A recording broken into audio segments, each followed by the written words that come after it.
Don't know, now you know. It's your boy Big Frank, Elder Frank. I am an elder in the Lord's Church. I am amongst the ministerial council of the city of Niagara Falls. I am also a part of the zoning board in the city of Niagara Falls. I'm part of a church here in the city of Niagara Falls that's been present now, almost going on 20 years here in the city. Ministry, comedian, DJ. So I have multiple affiliates and connections within the city. But I went to the city council recently and had a conversation on the podium, and I introduced who I was. But one of the major components that I want to really dive into or talk about is the fact that I want to hold everybody accountable. I'm not exempt from that. Local church, community, local government. I just want to hold everybody accountable to what they said they're supposed to do and making sure that they're doing things with wisdom and direction. And that's my goal. That's my goal and objective. Some of the things that's happening in our city, we got to get in position as a people to reap the benefits of the land. Say it again. We have to get in position. Excuse me, guys.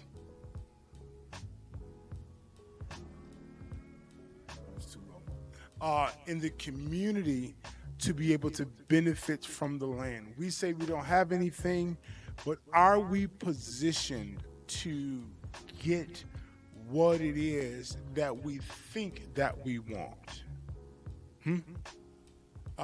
I believe that God is in the blessing business, that God desires us to prosper and to live well. He wants us to really do some great and mighty things, but if we are not positioned to receive them, they will go on to those who are prepared. Now, I'm going to tie that in with some of the agenda items from this council meeting that happened recently, because they went through a series of property that they were willing to sell to individuals who were not African American. They weren't white. No disrespect to the ethnicity or their culture, but they were prepared to be able to purchase property, and there was no true vetting process. What you mean, Frank? Meaning that they bought buildings and they didn't necessarily outline what their use or their purpose was. Now, they have it. Congratulations to them. But my question would be, why haven't we come together to buy property from the city? Why haven't we organized a system or something in place where we are able to get the city's property, turn it, flip it, and make it a profitable business? It's time for us to start thinking on that realm. I don't have all the answers. I don't have all the resources. I just have these ideas and these thoughts. I have an idea that you can feel free to take, steal, snatch. I have it recorded somewhere else, that we should have a program where with these dilapidated buildings or these things that are in the city, that an investor or a community group or a nonprofit organization should be able to come in and rehab that building, provide carpentry training, provide electrical training, provide training that requires you to get experience. So we remodel the building and we get it up to par to fit the other person who's going through a program that's going to help them get their credit together, help them get their business credit together, allow them to create a business plan, allow them to be prepared to occupy this building that is being prepared for a type of business. When I say type, meaning that, hey, this might be a kitchen set up for a pizzeria or for a restaurant. This is a type of business versus being just their own design. What happens there is the buildings are up to date, they're taken care of, they're maintenance, they're prepared with a good aesthetic, and then there's business to go inside them that can then market and be promoted to do business, not just in the city, but out the city. That's just an idea. I'm not sure how that works legally in the concept and the details, but that's just a concept of idea that can happen in the city as we give property to those who are foreigners. I'm not knocking their success. I'm not knocking their ability to advance. But there should be something in place for those who are here can benefit from the resources here. I think that Niagara Falls, unfortunately, is still segregated on paper. It still has racial divide. Unfortunately, and it's just a hard truth. And it's evident in the way things are handled or dealt with within the community, from the police to local government. I say the police because somebody came to the city council meeting and exposed the fact that their son was in the driveway on the phone, walking back and forth on the phone, talking to their father, and the police rolled up on him, asking, "What are you doing? What's in your pocket?" The boy showed into his pocket. Nothing was in his pocket. Then the police started looking under the car, asking what's under the car. And long story short, began to harass the young man in his driveway. And then when his mother came out, I'm not gonna put their name out there, I'll talk to them probably later. The mother came out, he wanted to walk away as if, oh, everything's all good here. No, you've harassed my son. You've done, and I get it. It's kid boys out here. It's the youth out here. There's reasons, there's causes, but if you can't legitimize or really state why you're here, this harassment with the black individuals have to stop. Now watch this. Now on my way to the city hall meeting, there was a black business owner pulling a trailer and got pulled over. And he had to prove to the officer that he's legit. What was the problem? Driving while black. So you just assuming because you have trailer hitch, you making assumptions that we don't know how to do our due diligence in executing what needs to be done. And that thing is unacceptable. Okay, so that's that. On the agenda item also, they talked about, moving the parcels, if you will. But we have to be in place for, how can I say this? This is not a time to be afraid or be scared or to second guess the moves you got to make for your life. I'm talking to myself, talking to y'all, because I feel like we are missing opportunities because we feel unfit or unqualified to go after certain the things that require time, investment, and energy. But I came to tell somebody that if you truly invest and you do your due diligence and what you're supposed to, success is yours. The Bible says, write the vision, make it plain. They that see it can run with it. If you're writing these things down, that takes time. Put the time in required. I'm talking to myself, to write the vision, the ideas, and prepare for it. For I think it says, write the vision, make it plain. If it tarry, but wait for it. I'm messing up the scripture a little bit. But I used to think that, just wait for it. No, you prepare for it. And when you write the vision, make it plain, you begin to do the work required for your preparation so that when it shows up, as my pastor preached on Sunday, in due time, you're prepared or you're ready. Watch this. Prepared and ready doesn't mean you have everything in a row or everything together. You're just positioned to go after what it is. I got to get out of that because I'm talking to myself. Advancement and promotion. So, we get into the meeting at City Hall. You see how I just tied that together, right? And what ends up happening is they go through this document as far as what is to be dealt and distributed in roll call. But prior to that, there's a series of the agenda that talks about giving information. Councilmember Miles began to ask for detailed information regarding some of the arrangements that has been set up amongst the city and different investors and organizations. Now, what I will say this, that the city has been, pardon my word, piss poor in its contracts and vetting and truly seeking the intent of the investor, except when it comes down to blacks and the grant. You will get out of that, yeah. For some reason, when it comes down to black business, we are going through so much scrutiny without justifiable means, yet everybody else can slide through like it's nothing. So I'm not going to get into that for too long. There's a responsibility that we must do our due diligence as business owners. It's work, it takes money, it takes investment, it takes time, and we have to do our due diligence as we prepare to operate business in whatever city that we're in. So I'm not bypassing rules and regulations. What I'm bypassing is the unwillingness to hold the level the same across the board. So get into that, get out of that. So Dante Miles asks for information, and he's asking for um, some details about the financials.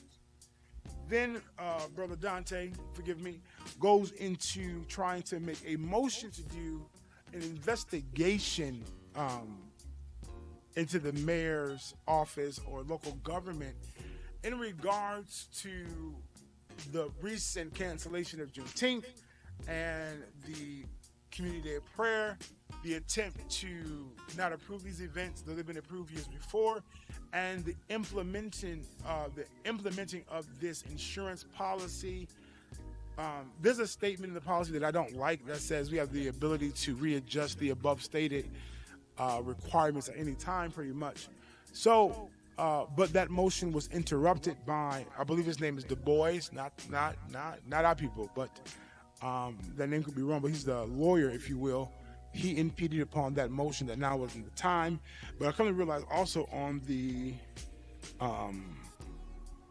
agenda, there's no space for new business, no space for anybody to bring anything new on the agenda to discuss or to implement it for the next time. So, but those things are going to be submitted in writing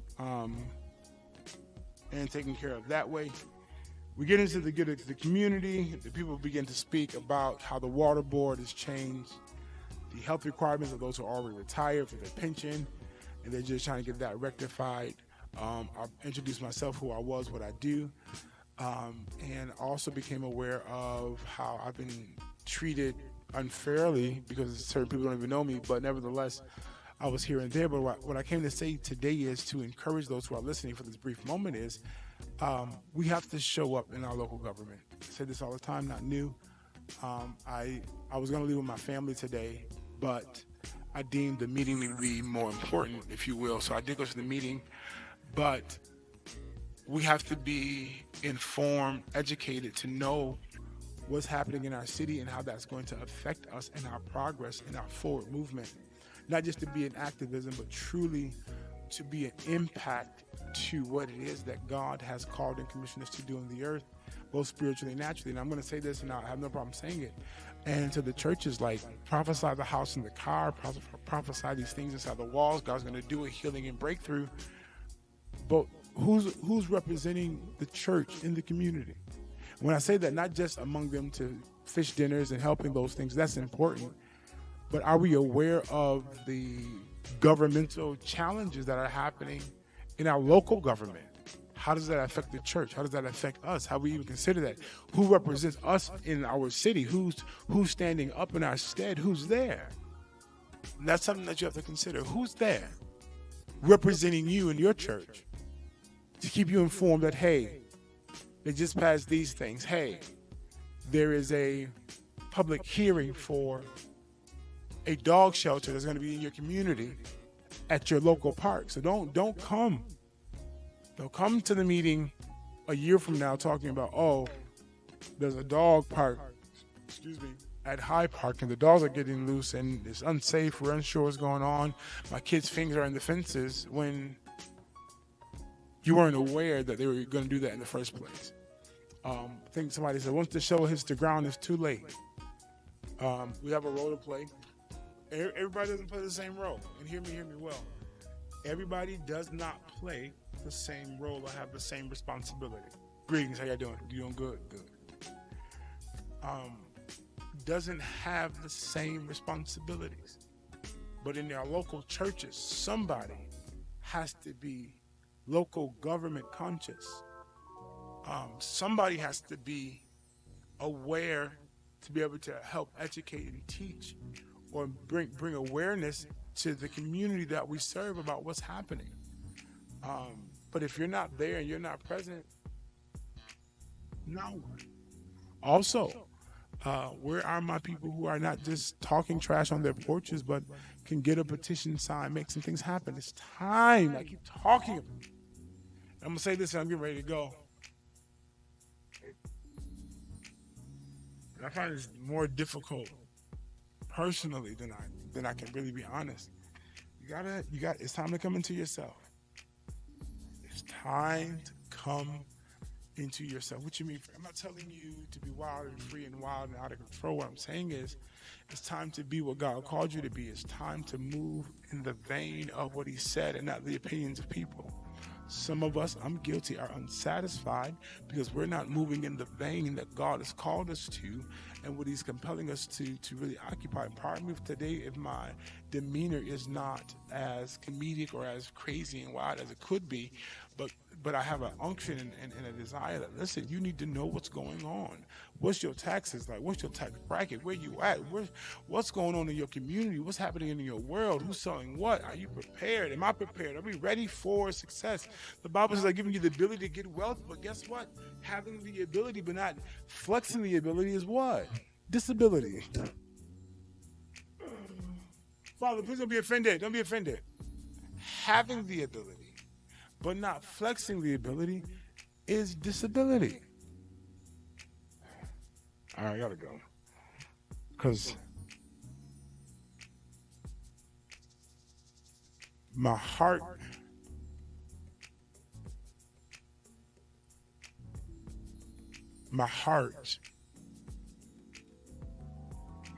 really wants to dive into something that I'm not sure if it's suitable for this moment, but I guess I have to be obedient to the instructions. You've been doing what you've been doing long enough. And the frustrations that you feel,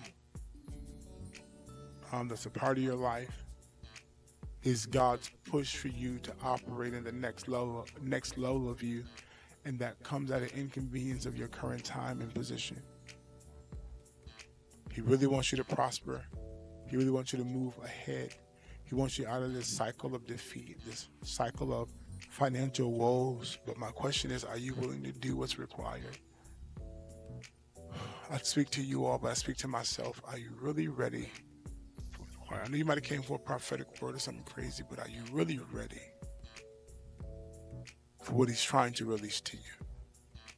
Like, not ready in the sense of, oh, I'm ready to go, God, call me up. But ready in the sense that, you know what, God, no matter where I'm at right now, I'm ready to do what you said.